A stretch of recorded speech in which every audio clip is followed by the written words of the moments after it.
Halo guys, welcome back to my channel.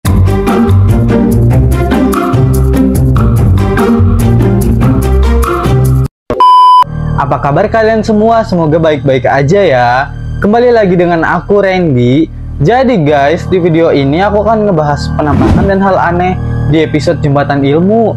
Jadi di episode ini, Jiku Melati ingin murid-muridnya mengisi liburan sekolah dengan membaca buku dan menceritakannya di depan kelas. Tapi guys, ternyata di video ini banyak penampakan hantu menyeramkan loh.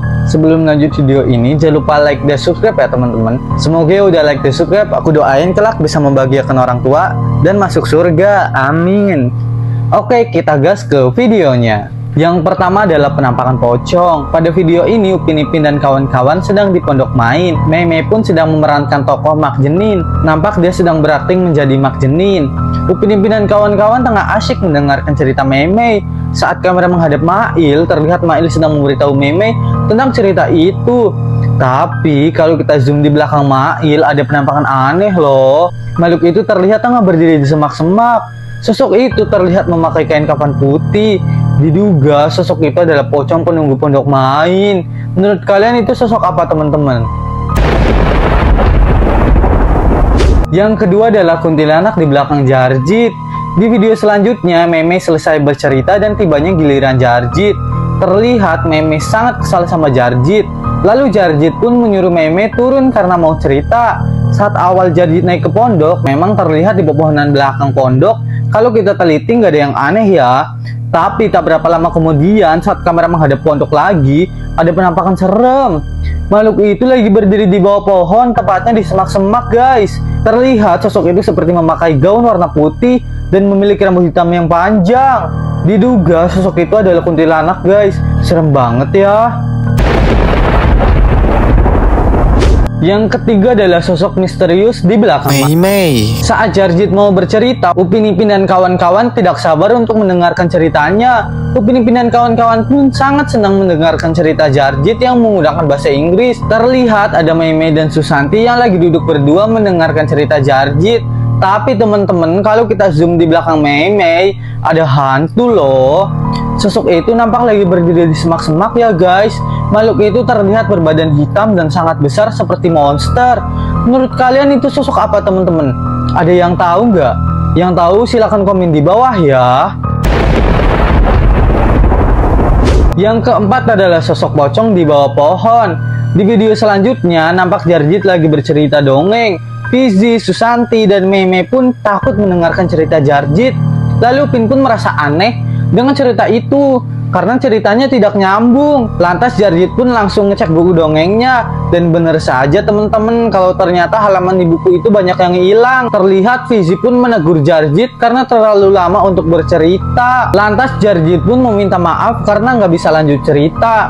Tapi kalau kita teliti lagi, di belakang Fizi ada penampakan. Kalau kita zoom di belakang Fizi, tampak ada sosok yang tengah melayang di pepohonan dengan menggunakan kain kafan putih dan memiliki badan yang sangat besar.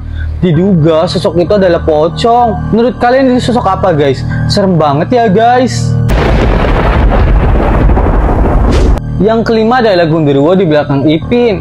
Pada video selanjutnya kita diperlihatkan rumah Opa ya guys. Terlihat Upin Ipin lagi membuka-buka bukunya Kak Ros, dan ternyata bukunya isinya tuh cuma dunia percintaan aja. Membuat Upin Ipin geli melihatnya. Kak Ros pun lantas langsung menegur Upin Ipin dan menanyai sedang apa kalian. Upin Ipin pun bercerita kalau dia kepo dengan buku-buku ini. Ipin pun bertanya apa pelajaran yang didapat dari buku-buku ini. Tapi guys, ternyata ada sosok seram loh. Sosok itu tampak tengah berdiri di samping semak-semak. Memang terlihat samar-samar ya guys, tapi kelihatan banget kalau sosok itu berbadan hitam besar dan menyeramkan. Diduga sosok itu adalah Gundurwo teman-teman. Yang keenam adalah pocong di lapangan main. Di video selanjutnya, Upin Ipin dan kawan-kawan lagi pulang sekolah ya guys. Ehsan pun mengajak teman-teman buat main layangan. Tampak mereka bergegas untuk ikut main. Upin pun tidak bisa karena belum selesai membaca buku dari Jiku Melati. Ehsan pun berkata kalau bisa membaca buku di malam hari kok. Saat kamera diperlihatkannya Fizi, ternyata ada penampakan serem loh guys. Kalau kita teliti lagi, di belakang Fizi, tepatnya di rumah kosong, ada sosoknya lagi berdiri di depan rumah, tepatnya di teras. Makhluk itu nampak memakai kain kafan putih. Diduga sosok itu adalah penampakan pocong yang berhasil direkam kamera. Yang ketujuh adalah Kak Ros tiba-tiba muncul. Di video selanjutnya diperlihatkannya rumah Opa dengan cuaca siang hari yang cerah. Terlihat juga di luar rumah tidak ada siapa-siapa ya. Satu pun membaca buku pun tidak ada seorang pun di luar ya guys. Tapi tak berapa lama kemudian tiba-tiba muncul Kak Ros dengan tas belanjanya dan jatuh menyandung Upin Ipin. Padahal tadi jelas sekali di halaman rumah gak ada orang. Pertanyaannya, dari mana Kak Ros muncul kok tiba-tiba sudah ada di atas tangga? Apakah Kak Ros punya kekuatan teleportasi? Sungguh aneh bukan? Oke guys, itulah tadi penampakan seram di Upin Ipin yang berepisode Jembatan Ilmu. Kira-kira penampakan apa lagi yang akan kita bahas teman-teman? Komen di bawah ya. Bye-bye.